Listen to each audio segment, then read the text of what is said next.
एक बार फिर चलता दिख रहा है मोदी मैजिक।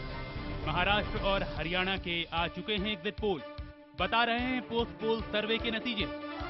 फिर चली है मोदी लहर, फिर सफल हुए हैं मोदी, फिर खिल सकता है कमल।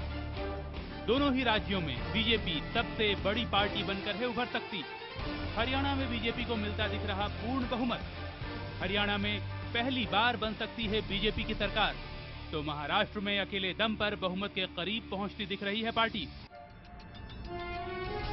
पोस्ट पोल सर्वे के नतीजों से है साफ, बीजेपी की चली है आंधी, फिर चला है मोदी मैजिक और दोनों ही राज्यों में कांग्रेस का हो गया है सुपड़ा साफ। देखिए सुपर सर्वे, एक बार फिर मोदी चमत्कार।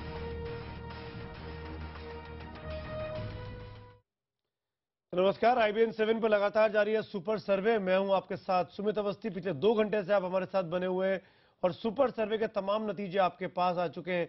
अब बारी है सुपर सर्वे के अपने निचोड़ की। और मैं हूं आकाश सोनी। रात 9 बजे की शुरुआत सबसे बड़ी खबर से, आज के सबसे बड़ी ब्रेकिंग न्यूज से। न्यूज 24 और टुडे चाणक्य के पोस्ट पोल सर्वे के मुताबिक महाराष्ट्र में बीजेपी की सरकार बनने के आसार साफ नजर आ रहे हैं। बीजेपी महाराष्ट्र में अपने दम पर अकेले सरकार बनाती हुई नजर आ रही है। जी हां, महाराष्ट्र में बीजेपी को 151 सीटें टुडे चाणक्य और न्यूज 24 के पोल ने दी है। यानी ये कहा जा सकता है कि महाराष्ट्र में मोदी का जादू चला है। एक बार फिर मोदी चमत्कार हुआ है और बीजेपी से हाथ झटकने वाली शिवसेना को महज 71 सीटें हासिल हो रही हैं, जो पिछली बार से तो ज्यादा हैं, लेकिन इतनी नहीं कि सरकार बना पाए। कांग्रेस की बात करें तो दोनों ही राज्यों में कांग्रेस की धुलाई हो गई है। महाराष्ट्र में सिर्फ 27 सीटें मिलती हुई नजर आ रही हैं कांग्रेस को। एनसीपी को कांग्रेस से थोड़ी ही ज्यादा यानी 28 सीटें हासिल हो सकती हैं और अन्य के लिए सिर्फ 11 सीटें बच रही हैं।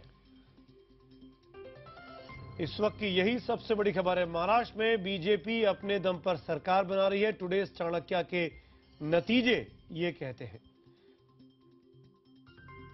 महाराष्ट्र की 288 विधानसभा सीटों में से बीजेपी सबसे ज्यादा, जैसा कि मैंने बताया, 151 सीटें बीजेपी को मिल रही हैं न्यूज 24 और टुडे चाणक्य के पोल में।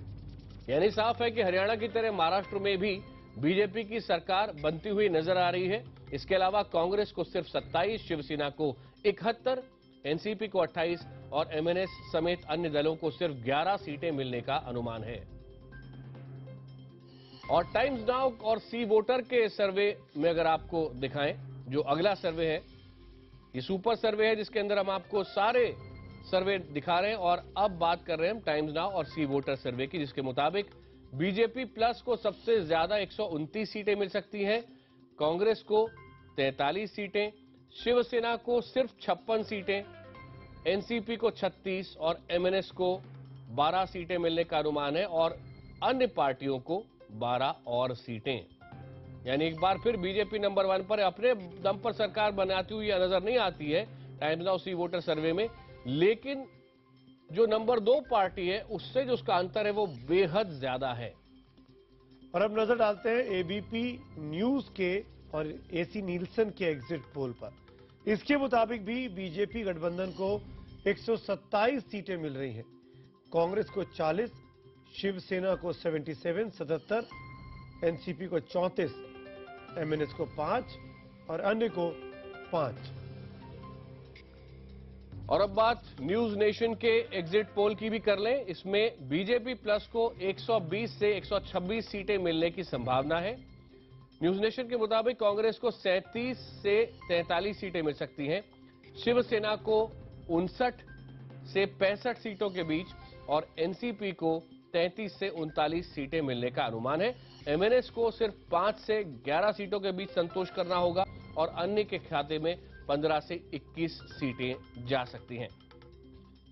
यानी बीजेपी यहां भी आगे है। इंडिया न्यूज के एग्जिट पोल की अगर मैं बात करूं तो बीजेपी गठबंधन को 103 सीटें, कांग्रेस को 45 सीटें, शिवसेना को 88 सीटें और एनसीपी को 35 सीटें मिल सकती हैं। एमएनएस को 3 और अन्य को 14 सीटें इंडिया न्यूज ने अपने एग्जिट पोल में दी है। बीजेपी यहां काफी पीछे है बहुमत से। 103 सबसे बड़ी पार्टी तो है, लेकिन 144 के आंकड़े से काफी दूर। और शिवसेना सिर्फ 88 पर इसमें रुक जाती है। हालांकि बेस्ट परफॉर्मेंस उसकी इसी सर्वे में नजर आ रही है।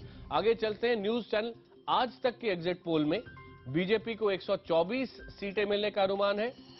इसके मुताबिक कांग्रेस को 35 सीटें, शिवसेना को 71, एनसीपी को 29 और एमएनएस को 7 सीटें मिल सकती हैं। अन्य के खाते में 22 सीटें जा सकती हैं। यानी कुल मिलाकर सुपर सर्वे से एक बात बहुत साफ नजर आ रही है, बीजेपी नंबर 1 पार्टी तो बनी रही है, नंबर 2 पार्टी से उसका अंतर बहुत ज्यादा है।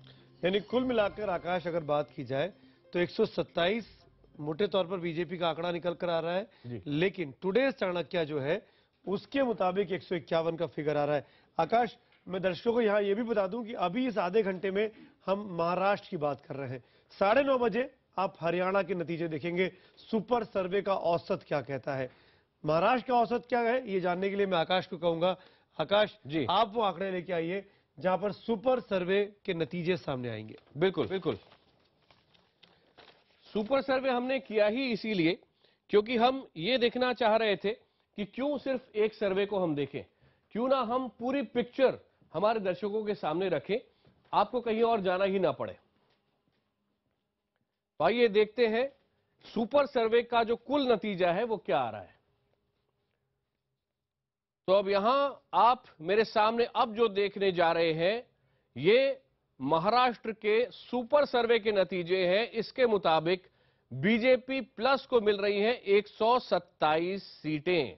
ये औसत है सारे सर्वेस का और उसके मुताबिक बीजेपी सबसे बड़ी पार्टी बनकर उभर रही है 127 सीटों के साथ।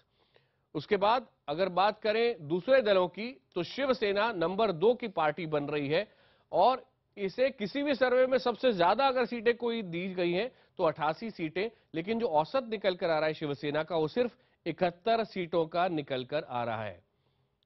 तो बीजेपी को 127, शिवसेना को 71, कांग्रेस की आप देखिए कितनी बुरी स्थिति है, सिर्फ 39 सीटें नजर आ रही हैं कांग्रेस की झोली में, जबकि पिछली बार कांग्रेस ने 82 सीटें जीती थी। बहुत बुरा हाल है महाराष्ट्र में कांग्रेस का।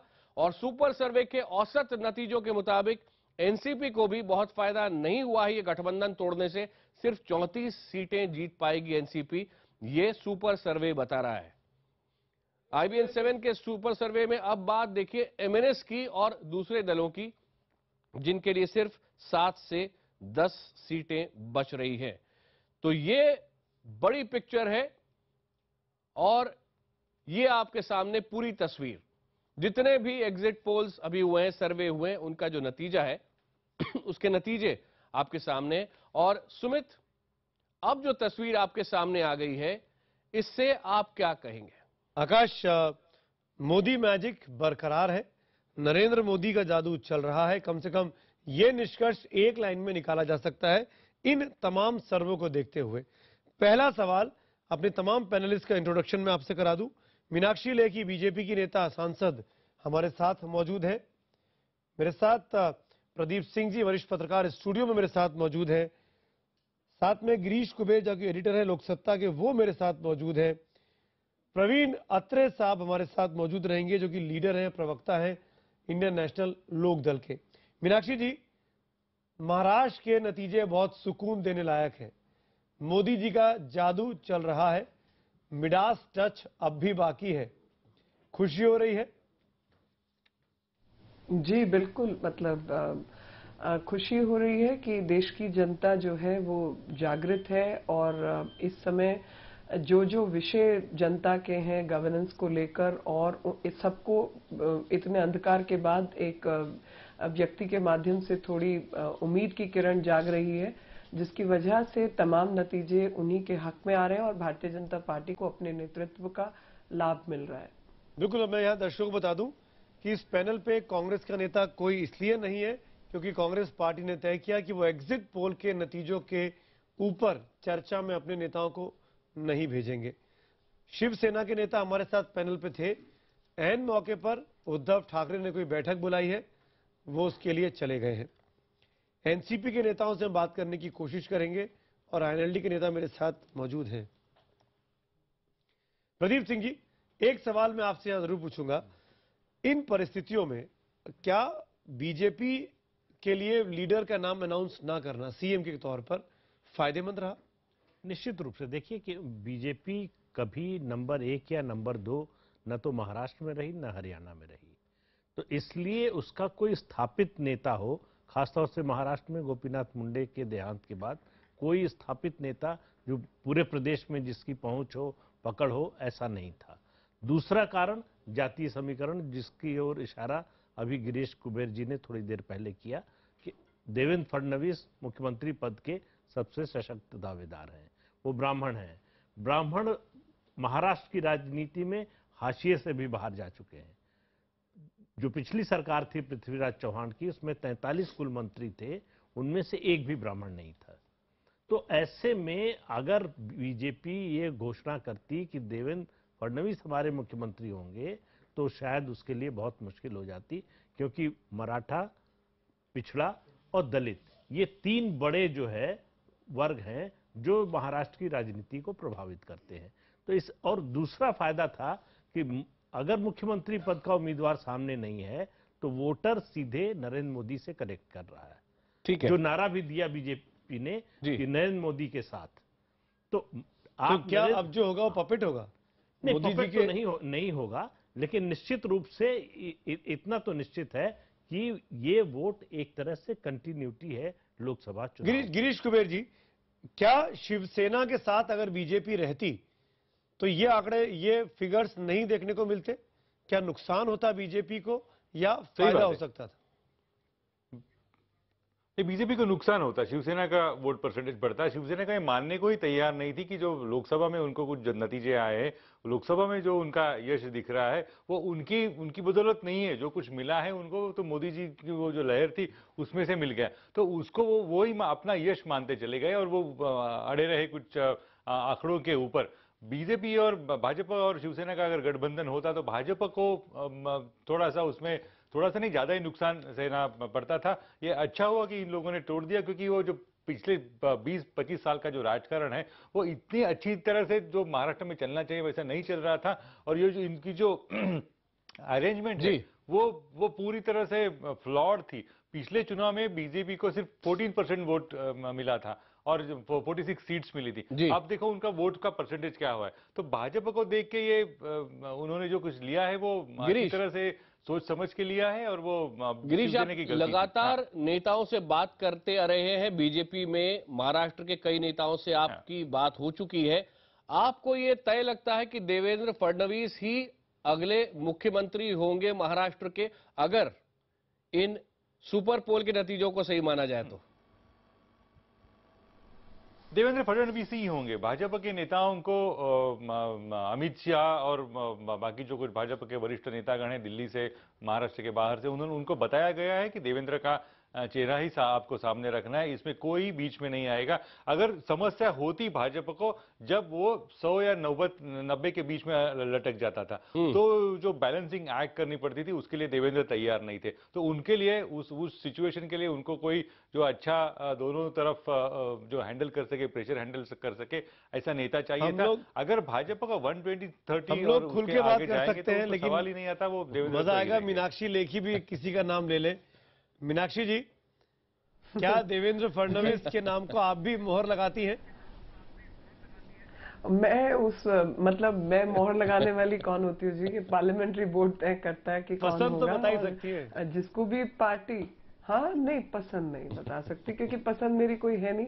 जो पार्टी की पसंद है वो हमारी पसंद है। जो बाकी सब लोग वरिष्ठ लोग बैठ के तय करेंगे, वही भारतीय जनता पार्टी के हर कार्यकर्ता की पसंद है, और मेरी कोई पर्सनल पसंद नहीं है। जी बिल्कुल, आप रहिए आप लोग हमारे साथ। मैं आपको बता दूं कि देवेंद्र फडणवीस, जो कि जिनका नाम सबसे अधिक रेस में कम से कम हमारे चैनल पे चल रहा है, बीजेपी के नेता चाहे जो कहे, हमारे पैनलिस्ट देवेंद्र फडणवीस को इन आंकड़ों के आधार पर अगर आते हैं तो वो देख रहे हैं बीजेपी के अगले मुख्यमंत्री के तौर पर। तो देवेंद्र फडणवीस से कुछ ही देर पहले हमने बात की है, उनसे पूछा कि पूरे चुनाव में राज्य बीजेपी का चेहरा आप थे। देवेंद्र, आपने सर्वे के नतीजे देखे, हरियाणा में आपको बहुमत मिलने के आसार हैं, महाराष्ट्र में भी बीजेपी को SIR की सबसे बड़ी पार्टी बनकर उभर रही है।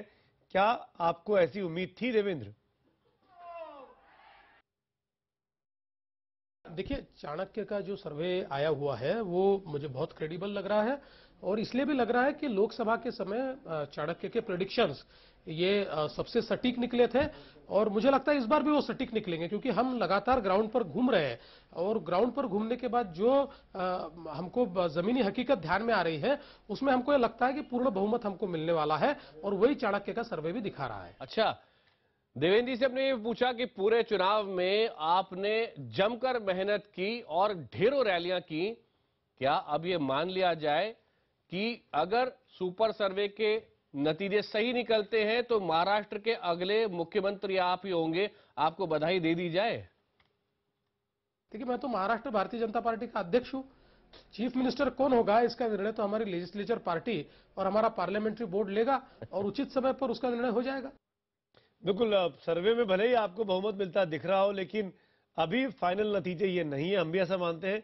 लेकिन अगर ऐसा होता है, आपको बहुमत नहीं मिलता है, तो क्या आप एक बार फिर शिवसेना का हाथ थामेंगे? उनसे समर्थन मांग सकती है क्या बीजेपी? देखिए, जरूरत ही नहीं पड़ने वाली। अभी आपका ही ओपिनियन पोल, बहुत एग्जिट पोल साफ दिखाई दे पड़ रहा है, और हम तो उससे आगे सीटें एक्सपेक्ट कर रहे हैं। हमको किसी के साथ की जरूरत नहीं पड़ेगी, हम अपने बलबूते पर सरकार बनाएंगे। अच्छा, ये भी बताइए कि जिस तरह से प्रधानमंत्री नरेंद्र मोदी के बारे में चीजें लिखी गई थी, और बाकायदा ये भी कहा गया था, उसके अंदर ऐसी बातें कही गई थी कि आपके काफी सारे नेता काफी नाराज हो गए थे, कुछ अपशब्द के करीब चले गए थे उस लेख में। उस लेख पर आपकी क्या प्रतिक्रिया है? देखिए, हम लोगों को इस बात का बहुत दुख है। आखिर बीजेपी शिवसेना इतने साल साथ में रही। हाँ, हमने अलग राह चलने का फैसला किया, लेकिन तय तो ये था कि मंजिल एक है। हम कांग्रेस राष्ट्रवादी को हटाना चाहते, अपने अपने रास्ते से हटाएंगे, लेकिन रास्ते में शायद शिवसेना भटक गई और कांग्रेस राष्ट्रवादी की जगह उन्होंने हमको ही टारगेट करना शुरू किया। और जिस प्रकार के अल्फाजों का उपयोग हुआ है, जिस प्रकार से बातें लिखी गई है, ये महाराष्ट्र की राजनीतिक संस्कृति में ये बातें बैठती नहीं है। हमको उसका बहुत दुख है, हम बहुत आहत है। इस प्रकार के प्रधानमंत्री जी या उनके पिताजी के बारे में जो संबोधन हुआ है, उससे भारतीय जनता पार्टी बहुत आहत है, हम घायल है। जी, आगे बढ़ते हैं, चर्चा को आगे बढ़ाएंगे। मेरे साथ पूरे पैनलिस्ट मौजूद हैं। एक सवाल गिरीश कुबेर जी मैं आपसे सुनना चाहूंगा। बहुत ही साफगोई से बात कर रहे थे जब हमने कुछ देर पहले बात की देवेंद्र फडणवीस से, और जैसा कि आपने कहा कि जमीन से जुड़े हैं, मृदुभाषी हैं, बहुत मिलनसार हैं, ये तमाम चीजें कम से कम जाहिर होती है उनके व्यक्तित्व से। लेकिन सबसे बड़ा सवाल ये कि क्या वो नरेंद्र मोदी के भरोसेमंद है, क्योंकि उनको मोदी जी के साथ मिलकर काम करना होगा। नहीं, सबसे बड़ा अगर उनके पास कोई एसेट होगा तो यही है कि वो मोदी जी के काइंड ऑफ ए नॉमिनी है यहाँ पे। जैसा कि बताया कि बाकी के जो नेताओं का अगर नाम देखे तो उनको अपनी कुछ एजेंडा है, उनके अपनी छवि के लिए, अपनी कुछ प्रतिमा के लिए वो कोशिश करते आ रहे थे। देवेंद्र का एक ऐसी चीज थी कि वो देवेंद्र ने अपना पर्सनल एजेंडा तो कुछ है नहीं, पार्टी के लिए बहुत सारा कुछ किया, और जो ऑर्गेनाइजेशन स्ट्रांग रखने के लिए जो कुछ करना चाहिए था, अब ये जो सक्सेस मिलेगा आंकड़ों के मुताबिक ऐसा लगता है, हम तो मोदी जी को बहुत सारा क्रेडिट दिया जाएगा। वास्तव में एक तो है ही वो बात अलग है, लेकिन ग्राउंड लेवल पे भाजपा का जो एक सिस्टम है, वो जो एक पार्टी मैकेनिज्म है, उसको इंटैक्ट रखने के लिए देवेंद्र और वो उनके साथियों ने जो काम किया है, उसका इसमें ज्यादा हाथ है। मेरे साथ, और वो जब देखा जाए तो मेरे साथ वरिष्ठ क्या मैं भी आप पूछ लीजिए मेरे साथ। आप एक वाक्य जोड़ना चाहते थे। देवेंद्र फडणवीस के साथ एक और अच्छी बात यह है, जो महाराष्ट्र की राजनीति में बड़ा रेयर है, कि ईमानदार नेता है। अभी तक उनकी जो छवि है जी, वो बहुत ईमानदार नेता की है। चलिए, जो महाराष्ट्र में बड़ी दुर्लभ चीज है। छगन भुजबल वरिष्ठ नेता है महाराष्ट्र में, एनसीपी के, इस वक्त मेरे साथ है।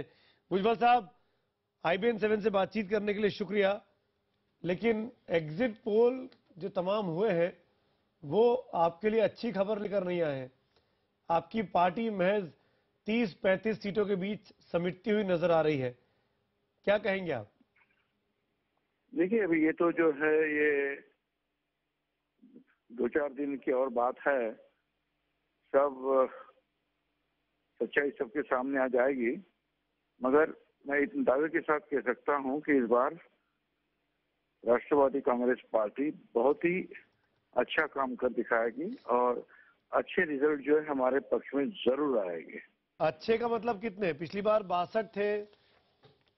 हाँ, 62 के ऊपर ही आएंगे। 65, कम से कम 65 आने चाहिए। ज्यादा होगा, कम नहीं होगा। तो मतलब देखेंगे। कांग्रेस से गठबंधन तोड़ के आपको फायदा हो रहा है? फायदा हो रहा है। तो कांग्रेस के साथ क्यों थे आप इतने साल तक? आप फायदा हो रहा है इसका मतलब पहला फायदा नहीं हुआ, ऐसा तो नहीं हो सकता ना। मतलब पहले फायदा हो रहा कांग्रेस के था? साथ हमने नहीं तोड़ा, कांग्रेस ने तोड़ा है। कांग्रेस ने क्योंकि कांग्रेस तीन अब तक जो दिल्ली में हमने सत्ता राह में नहीं देखी, रही, 3 तक फायदा बंद हो गया तो गठबंधन तोड़ लिया। 3 दिन राह देखी उनकी हम लोगों ने। उन्होंने जो है एक मीटिंग के बाद जो है हमको बुलावा भी नहीं भेजा और अपने अपनी जो है सीटें जो डिक्लेयर कर दी, तो हम क्या करते? तो दूसरा कोई चारा ही नहीं था कि हम लोग हमारी अपनी सीटें जो है सब भुजबल साहब एक बात साफ दूसरा कोई करिए, चारा नहीं था ना एक हमारे बात पास। साफ करिए। चलिए, कांग्रेस के साथ आपकी खटास बढ़ गई है, तो दुश्मन का दुश्मन दोस्त होता है। तो कांग्रेस की दुश्मन बीजेपी, तो एनसीपी की दोस्त बीजेपी हो सकती है क्या?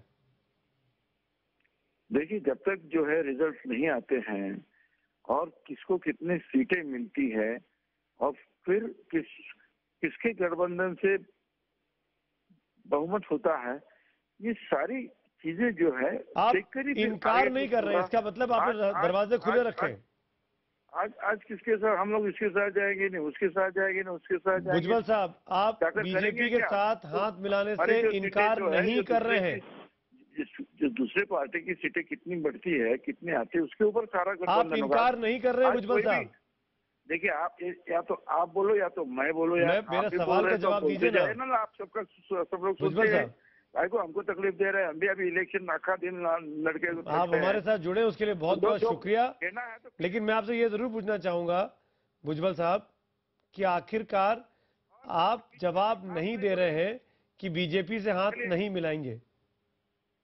मैंने कहा है कि जब तक रिजल्ट डिक्लेयर नहीं होता, किसकी कितनी सीटें नहीं आती, तब तक कोई भी पार्टी जो है ये कह नहीं सकती कि हम किसके साथ जाएंगे और किसके साथ कैसी गवर्नमेंट बनेगी। इसके साथ इसका कोई नहीं मतलब कोई भी नहीं इसका बोल मतलब तो ये भी है ना कि आप बीजेपी के साथ हाथ मिला सकते हैं। अरे भाई, हम कम्युनिस्ट पार्टी के साथ हाथ मिलाएंगे, आपको क्या करना है? जब तक जगन जी गुस्सा मत होइए, आपसे एक चीज पूछना चाहते हैं। आपने हम क्या कहेंगे?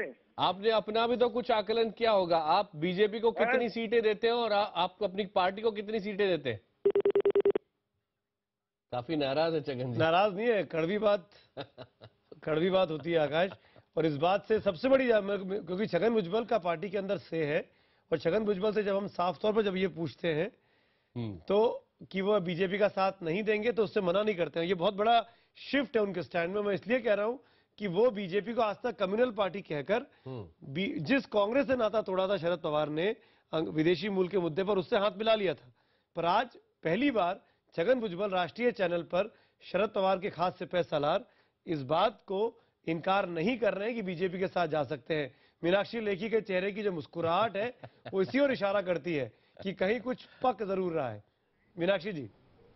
नहीं साहब, मेरे चेहरे की मुस्कुराहट इशारा करती है कि आप अगर किसी के पीछे पड़ जाए तो अच्छा भला आदमी इरिटेट हो सकता है। और दूसरा ये इशारा करती है कि राजनीति है, एक कहने को पक्ष हो सकता है कि आने वाला दिन किसने देखा, लेकिन मुझे अपने आने वाले दिनों का पूरा अंदाजा है, सही अंदाजा है। और मैं दोबारा दोहराना चाहती हूँ कि हमें किसी के साथ लेने की, सरकार बनाने के लिए आवश्यकता नहीं पड़ेगी। मीनाक्षी जी, सरकार आपने भारतीय बहुत जनता महत्वपूर्ण पार्टी बात अपने कही। दम क्या पर ये माने कि बनाएगी। जो कोalition का एरा है वो खत्म हो गया है? चाहे आपके दुश्मन हो, चाहे आपके एलाइज हो, दोनों को आपसे डरना पड़ेगा? मतलब डरना नहीं शब्द है, लेकिन हाँ, हमारी पहचान बन रही है, जनता हमें इज्जत दे रही है और इस बात को पहचानना होगा, वो सबके लिए बेहतर है। और कोएलिशन के बारे में मेरी पर्सनल राय है। देखिए, कोएलिशन का क्या इतिहास है पिछले 30 सालों का, वो पूरे देश के सामने है। और मुझे बार बार खुशी इस बात की होती है कि हमारे देश की जनता बहुत ज्यादा बुद्धिमान है। कभी हर तरीके के एक्सपेरिमेंट हमने करके देखे, वक्त जैसा आया हमने बदलने की कोशिश की, और जब वो बातें ठीक नहीं लगी और वो उदाहरण देश के लिए खतरनाक साबित हुए, तो हमने उस जी। सिस्टम को ठीक करने की भी पुरजोर कोशिश की। तो मुझे इस बात की खुशी है और इसीलिए मैं कह रही हूँ कि देश की जनता कहीं ना कहीं जागरूक हुई है और जिस तरीके का एक्सपीरियंस पिछले वर्षों का रहा है उससे कहीं ना कहीं साबित हुआ है कि अगर बहुत लंबी चौड़ी कोएलिशंस होती हैं तो साथ में जो चाहे वो पॉलिसी पैरालिसिस हो, चाहे वो भ्रष्टाचार हो, चाहे वो आगे जी। देश कैसे बढ़ेगा, इकोनॉमी हो, हर तरफ मार खाते हैं। और देश को अगर आगे बढ़ना है तो दिशा निर्धारित जी होनी चाहिए और मीनाक्षी दिशा जी, निर्धारित के लिए माफी चाहता हूँ बीच में टोक रहा हूँ, व्यक्ति निर्धारित होना मैं लौटूंगा चाहिए। आपके पास। ब्रेक का वक्त हो रहा है लेकिन ब्रेक में जाऊं उसके पहले एक बहुत क्विक रिएक्शन, काफी देर से हमारे साथ है प्रवीण आत्रे साहब। प्रवीण साहब, एक 5 सेकंड में 10 सेकंड में एक क्विक रिएक्शन दीजिए क्योंकि ब्रेक के बाद हमें आपसे ही चर्चा करनी है। क्या बीजेपी की हवा चल रही है, मोदी की हवा चल रही है, आपको लगता है? जी नहीं, बिल्कुल कतई नहीं लगता, क्योंकि आप देखेंगे जिस तरह से आज राव इंद्रजीत सिंह जो केंद्र में मंत्री हैं, उनका भी एक बयान आया था, उससे ये स्पष्ट हो जाता है कि हरियाणा में कोई भी किसी भी तरह की मोदी साहब की कोई लहर नहीं है। चलिए, और ना ही मैं ब्रेक में जा रहा हूँ। मैं ब्रेक में जा रहा हूँ। अत्रे साहब, लौटूंगा आपके पास उन तमाम आंकड़ों के साथ जो शायद उसको देखने के बाद आप अपने पॉइंट को डिफेंड करने में मुश्किल आए कि बीजेपी की या नरेंद्र मोदी की हवा इस देश में क्यों नहीं है हरियाणा के संदर्भ में।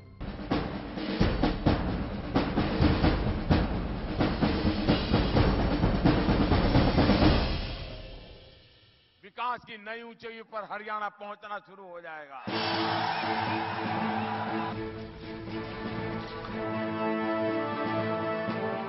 हरियाणा में पहली बार बन सकती है बीजेपी सरकार। हरियाणा में अकेले दम पर बीजेपी को मिलता दिख रहा है बहुमत। भारत माता के मोदी के संदेश का हरियाणा में खूब दिखा असर। जमकर घरों से निकले वोटर और हुआ रिकॉर्ड मतदान। पोस्ट पोल सर्वे के नतीजे हैं बता रहे, लोकसभा के बाद विधानसभा के टेस्ट में भी डिस्टिंक्शन से पास हुए हैं मोदी। लोकसभा की तर्ज पर विधानसभा में भी खूब चली है मोदी लहर। एबीपी नीलसन के मुताबिक बीजेपी को मिल सकती है 54 सीट, यानी बहुमत के आंकड़े के पार। तो न्यूज 24 और टुडेज चाणक्य ने दिए हैं 52 सीट, यानी बहुमत के पार। देखिए सुपर सर्वे, हरियाणा में बन सकती है बीजेपी सरकार। एक बार फिर मोदी चमत्कार। एक बार फिर आपका स्वागत है IBN 7 की इस खास चुनावी पेशकश सुपर सर्वे में। लगातार 2.5 घंटे से हमारा ये खास कार्यक्रम जारी है और अब वक्त है हरियाणा और बीजेपी के लिए सबसे बड़ी खबर का। जहां सबसे बड़ी ब्रेकिंग न्यूज का, न्यूज 24 और टुडेज चाणक्य की सर्वे की अगर बात माने तो हरियाणा में पहली बार बीजेपी की सरकार बनने वाली है। एक बार फिर मोदी चमत्कार इन विधानसभा चुनावों में साफ दिख रहा है। बीजेपी को अपने दम पर 52 सीटें मिल रही हैं। टुडेज चाणक्य के एग्जिट पोल में 90 विधानसभा में से 52 कुल सीटों में से आप समझ सकते हैं बीजेपी किस एक तरीके से पूरा सुपड़ा साफ करने वाली है इस पूरे विधानसभा चुनावों का। बीजेपी पहली बार अपने दम पर हरियाणा में सरकार बनाती हुई दिख रही है, जबकि सत्ताधारी कांग्रेस का हाथ तकरीबन खाली नजर आ रहा है। कांग्रेस को सिर्फ 10 सीटें मिल सकती हैं। इसी तरह जो कहा जा रहा था, कयास लगाए जा रहे थे कि क्या कड़ी टक्कर INLD देगी, तो जहां तक इस एग्जिट पोल का सवाल है वो बिल्कुल साफ तौर पर कह रहा है कि INLD को सिर्फ 23 सीटें मिलेंगी, बीजेपी को 52 और अन्य के खाते में 5 सीटें जा सकती हैं। हरियाणा में भी साफ मोदी की लहर दिखाई दे रही है। फिर मोदी चमत्कार हरियाणा में नजर आ रहा है। आपको याद होगा 2009 में बीजेपी ने सिर्फ 4 सीटें जीती थी और इस बार इस पोल के मुताबिक, टुडेज चाणक्य पोल के मुताबिक जो न्यूज 24 के साथ उन्होंने मिलकर किया है, 4 से बढ़ाकर अपनी टैली बीजेपी ले जा सकती है 52 पर।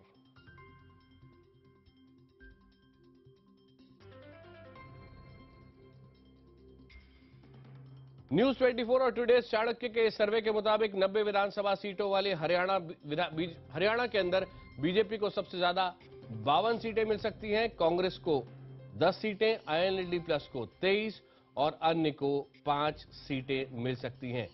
अपने बल पर और बड़े आराम से सरकार बना सकती है बीजेपी, टुडेज चाणक्य और न्यूज 24 के सर्वे के मुताबिक। और अगला पोल की अगर बात करें, टाइम्स नाउ और सी वोटर का जो एग्जिट पोल है, क्योंकि ये सुपर सर्वे है, तमाम सर्वे के नतीजे एक साथ एक जगह पे आप देख रहे हैं, इसमें बीजेपी को 37 सीटें मिल रही हैं, सबसे बड़ी पार्टी बनकर उभर रही है। कांग्रेस जो कि सत्ता में है वो महज 15 पर सिमट रही है।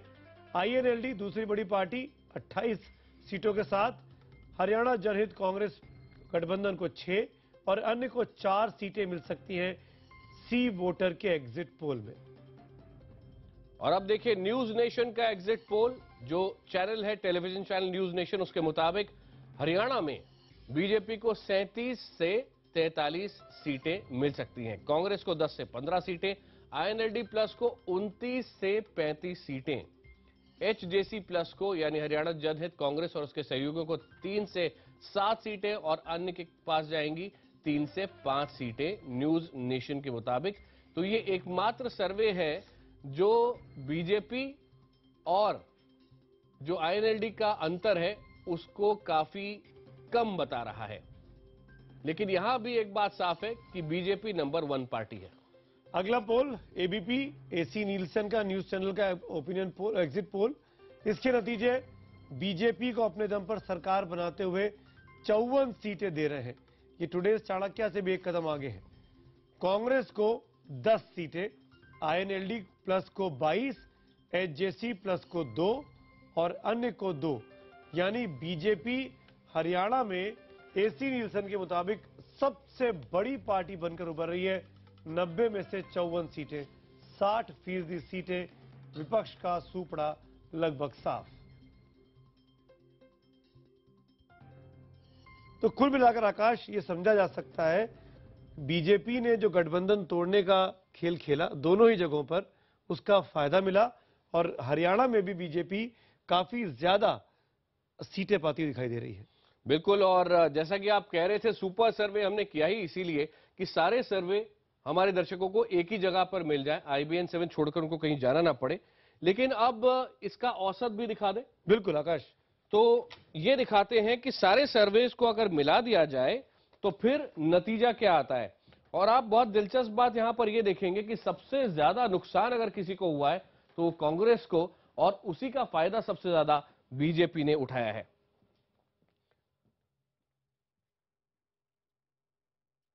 आइए अब यहां से आपको दिखाते हैं कि कुल मिलाकर सुपर सर्वे का औसत नतीजा क्या निकल रहा है। सारे सर्वेस का निचोड़ है ये, और बिल्कुल साफ तौर पर ये देखिए, भारतीय जनता पार्टी को 90 में से 44 सीटें ये सुपर सर्वे दे रहा है। मैजिक फिगर के बिल्कुल करीब बीजेपी नजर आ रही है। अगर वाकई इतनी सीटें बीजेपी को मिल जाती हैं जितनी की सर्वे में दिखाई जा रही है, तो बीजेपी को हरियाणा में सरकार बनाने में थोड़ी भी दिक्कत नहीं होने वाली है। अब आगे बढ़ते हैं और दूसरे दलों की हालत देखते हैं। BJP number 1 party Indian national लोक दल और उसके सहयोगी दलों को 28 सीटें मिल रही हैं, तो 44 के मुकाबले 28, 16 सीटें कम इंडियन नेशनल लोक दल की, जो कि लगातार दावा कर रहा था कि वो सबसे बड़ी पार्टी बन सकता है। कांग्रेस की बुरी तरह से यहां पर पिटाई हुई है, कहा जाए तो गलत नहीं होगा। कांग्रेस पूरी तरह से हरियाणा में हाशिए पर नजर आ रही है। इस सुपर सर्वे के अंदर सिर्फ 10 सीटें कांग्रेस को मिल रही थी, जबकि 2009 में 40 सीटें कांग्रेस के पास थी और हरियाणा जनहित कांग्रेस को सिर्फ 4 सीटें मिलती हुई दिख रही हैं। पिछली बार उनकी 6 सीटें थी। और अन्य को अगर देखें तो उन्होंने पिछली बार 8 सीटें जीती थी, लेकिन इस बार अन्य के खाते में बहुत ही कम सीटें जा रही हैं। तो ये कुल पिक्चर नजर आ रही है हरियाणा की, और ये सिर्फ किसी एक सर्वे का नतीजा नहीं है। ये सारे सर्वे को अगर आप मिला दें तो उनका जो निचोड़ निकल रहा है, उनका जो औसत निकल रहा है, वो ये है स्क्रीन पर आपके सामने। 2009 में बीजेपी जिसने सिर्फ 4 सीटें जीती थी, उसने इस बार ऐसा लग रहा है कि वो 44 सीटें जीत लेगी। इंडियन नेशनल लोक दल जिसने 32 सीटें पिछली बार जीती थी, इस बार उसको ज्यादा नुकसान नहीं हो रहा है, 28 सीटें आ रही हैं उसके पास, लेकिन पिछली बार से कम है। कांग्रेस को जबरदस्त नुकसान हो रहा है, 40 सीटें पिछली बार उसके पास थी, लेकिन इस बार सिर्फ 10 सीटें उसे मिल सकती हैं। हरियाणा जनहित कांग्रेस को थोड़ा नुकसान हो रहा है और अन्य दलों को नुकसान हो रहा है, और इन सब के कारण जिसे सबसे बड़ा फायदा होता हुआ नजर आ रहा है वो है भारतीय जनता पार्टी। सुमित। आकाश, कुल मिलाकर परिस्थितियां जो है वो नरेंद्र मोदी की हवा की ओर अभी भी इशारा कर रही हैं। और मेरे ख्याल से मैं जानना चाहूंगा अपने पैनलिस्ट से, प्रवीण अत्रे साहब, मैं आपके पास आऊंगा। आप साफ तौर पर कह रहे थे कि ऐसा नहीं है, लेकिन ये मैं नहीं कह रहा हूं और ना ही ये हमारा ओपिनियन पोल कह रहा है। ये तमाम एजेंसीज जो अलग अलग जगहों पर काम कर रही हैं, 5-6 अलग अलग चैनल, 5-6 अलग अलग एजेंसीज लगभग एक जैसे नतीजे दिखाते हुए बीजेपी को सिंगल लार्जेस्ट पार्टी और आपकी पार्टी को नंबर 2 पे रखते हुए, इसलिए मैं आपसे पूछ रहा हूं, क्या नरेंद्र मोदी की हवा नहीं है, या इतने दिनों के बाद भी, 6 महीने के बाद भी, लगभग 6 महीने होने आ रहे हैं, उस मोमेंटम को बना के रखना आपको नहीं लगता कि वाकई में ये बीजेपी से सीखने वाली बात है, नरेंद्र मोदी से सीखने वाली बात है? देखिए, सबसे पहली बात तो ये है कि हरियाणा के संदर्भ में ये जो सर्वे रिपोर्ट्स हैं, ये हमेशा से शक के दायरे में रही हैं। अगर आप 2009 की अगर आपको ध्यान हो, 2009 में कोई भी सर्वे हमें 18 से ज्यादा सीट नहीं दिखा रहा था, जबकि हमारी सीट आई थी 32। और इसी तरह से 2009 में कोई भी सर्वे जो है वो कांग्रेस को 60 या 65 से कम नहीं दिखा रहा था और कांग्रेस आ गई थी 40 पे। तो सर्वे की जहां तक बात है, ये हरियाणा के संदर्भ में तो हमेशा शक के दायरे में रहे हैं, इसलिए मैं सर्वे की रिपोर्ट्स को तो किसी तरह से भी नहीं मानने को तैयार। और दूसरी बात की बात है अत्रे साहब कि आज हम सर्वे की रिपोर्ट पर ही बात करने बैठे हैं, और अगर आप उसको मानेंगे नहीं या नहीं तो बातचीत कैसे आगे बढ़ेगी?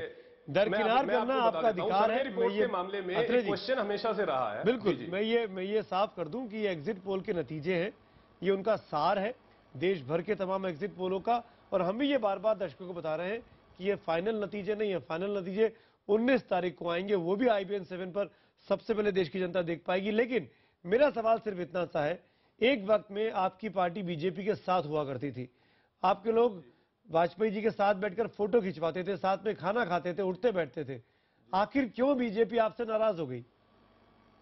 देखिए, ऐसा है, बीजेपी हमसे नाराज हुई या हम बीजेपी से नाराज हुए, ये तो कोई मसला ही नहीं है। सबसे पहली बात तो ये है कि इंडियन नेशनल लोकदल जो है उसका हरियाणा में एक अपना बड़ा जनाधार है। हम हरियाणा की एक बहुत बड़ी पार्टी है, इसलिए, और हम पहले दिन से जब हम इलेक्शन में गए थे, पहले दिन से ये बात बोल के गए थे कि हम अकेले लड़ेंगे और अकेले अपनी सरकार बनाएंगे। तो नाराजगी वाला और ना नाराजगी वाला तो क्वेश्चन ही नहीं है। लेकिन बात मैं बताता हूं आ जाती है, आप उस चीज से भाग रहे हैं अत्रे साहब। आपकी पार्टी के सबसे बड़े नेता पर भ्रष्टाचार के आरोप है। आज आप और हम जब बात कर रहे हैं तो वो जेल के अंदर है, तिहाड़ में है। क्या बीजेपी एक ऐसे साथी को साथ रखती जिसके ऊपर दाग लगे हैं, जिसके ऊपर सवाल खड़े हुए हैं? देखिए, इस टॉपिक पे कई बार डिबेट हो चुकी है, कई बार बहस हो चुकी है। हमारा स्टैंड, फिर मैं वही बात बोलूंगा कि ये जिस केस की आप बात कर रहे हैं, न्याय और कानून दो अलग अलग चीजें होती हैं।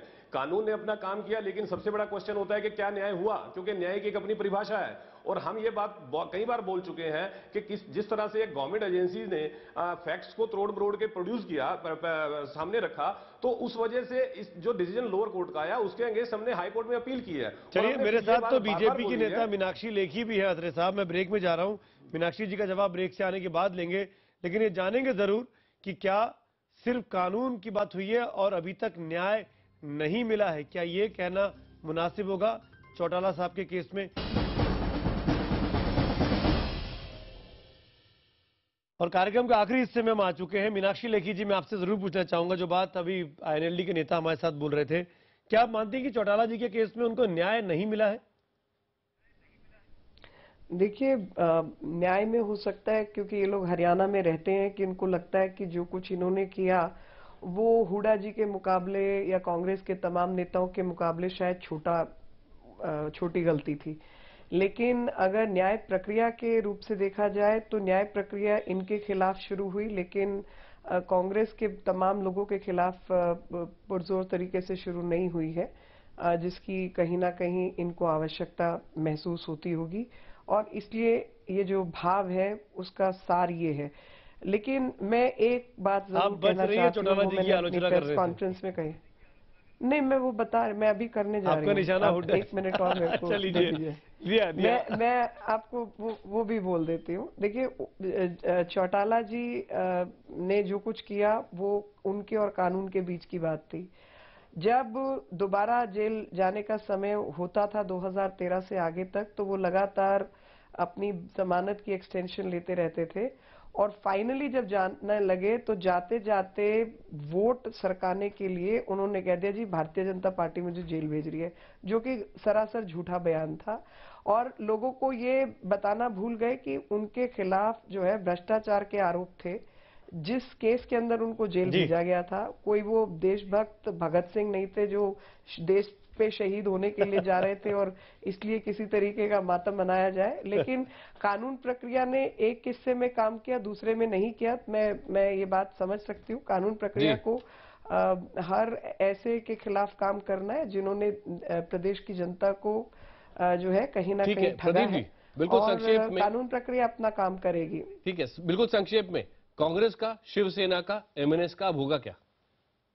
नहीं, देखिए, एक चीज तो ये हुई कि हरियाणा जैसा प्रदेश जो पॉलिटिकल आइडियोलॉजी के लिए कभी नहीं जाना जाता, वहां आइडियोलॉजिकली सबसे स्ट्रांग पार्टी सत्ता में आ रही है। दोनों राज्यों में कांग्रेस को लोगों मतदाताओं ने विपक्ष का नेता भी नहीं बनाया। हरियाणा में तीसरे नंबर की और महाराष्ट्र में हो सकता है तीसरे ने चौथे नंबर पे भी जा सकती है। तो ये फर्क क्यों आया?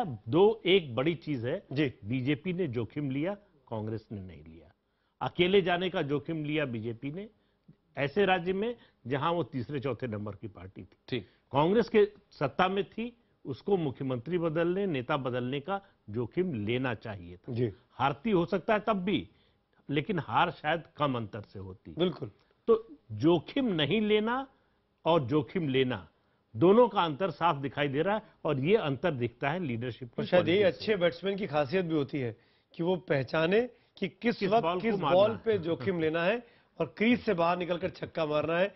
इस काम में मीनाक्षी लेखी उनकी पार्टी सफल रही और बाकी पार्टियां कम से कम एग्जिट पोल के मुताबिक मैं कह सकता हूं कि सफल होती नहीं दिखाई दे रही है। मीनाक्षी जी शुक्रिया, प्रदीप सिंह जी शुक्रिया हमारे साथ जुड़ने के लिए। अभी तक के एग्जिट पोल का सुपर सर्वे आपने देखा और नतीजा बहुत साफ है। हरियाणा में बीजेपी की सरकार साफ तौर पे बनती दिखाई दे रही है और महाराष्ट्र में बीजेपी सबसे बड़ी पार्टी है। और टुडेज चाणक्य की बात की जाए, मैं बार बार इस एजेंसी का नाम इसलिए ले रहा हूं क्योंकि लोकसभा चुनावों में एकमात्र यही एजेंसी थी जिसने कहा था कि नरेंद्र मोदी की पार्टी की सरकार बन रही है, नरेंद्र मोदी पीएम बन रहे हैं और एनडीए के 340 के आसपास सीटें आ रही हैं, जो कि सबसे सटीक बैठा था। और ये एजेंसी दोनों जगह पर बीजेपी को एज दे रही है। और आखिरी में सुमित एक बात कहना चाहूंगा कि आप क्रिकेट की एनालॉजी दे रहे थे, मैं अगर अंतरिक्ष से जोड़कर कहूं तो मंगलयान जैसे था वैसे मोदी यान ऑर्बिट में अच्छे से सेट हो गया है और कांग्रेस का जो यान है बहुत तेजी से गैलेक्सी के बाहर जा रहा है, उसको बहुत बड़े कोर्स करेक्शन की शायद जरूरत है। चलिए, फिलहाल हमारी इस खास कवरेज में इतना ही, लेकिन IBN 7 पर खबरें आगे भी जारी हैं। हमारे साथ जुड़ने के लिए बहुत बहुत शुक्रिया आप सबका। Thank you.